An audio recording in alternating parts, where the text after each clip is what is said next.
Qaysi burch vakillari hayotda muvaffaqiyatli bo'lishi mumkin? Assalomu alaykum do'stlar. Bugun biz yulduzlar haqida, burjlar va ularning muvaffaqiyat sari yo'llari haqida gaplashamiz.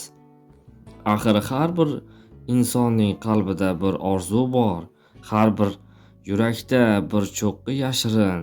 Tog' echkisi, sabr va intizom timsoli.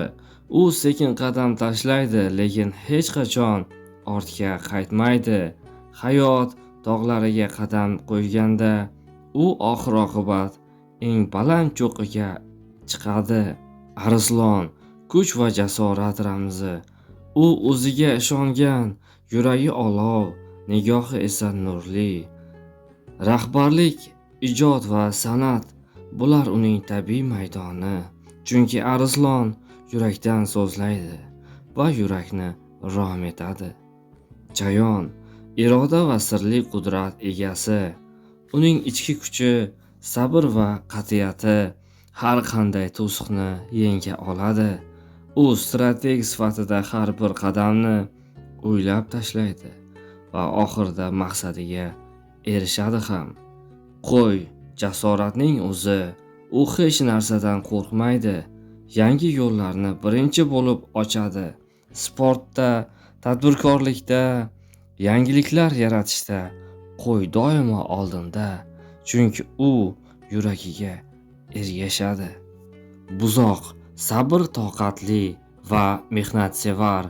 U tuproqqa urug' qadagandek orzularini asta-sekin sug'oradi va vaqt kelib uning orzulari barakali hosilga aylanadi. Moliyadan tortib san'atgacha u doim barqarorlik yaratadi. Shuningdek, ijodkor burjlar ham bor. Baliq, orzularning, tasavvurlarning bolasi. U san'at va ruhiyatda buyuk yutuqlarga erishadi. Egizak, tezkor va bilimga chanqoq.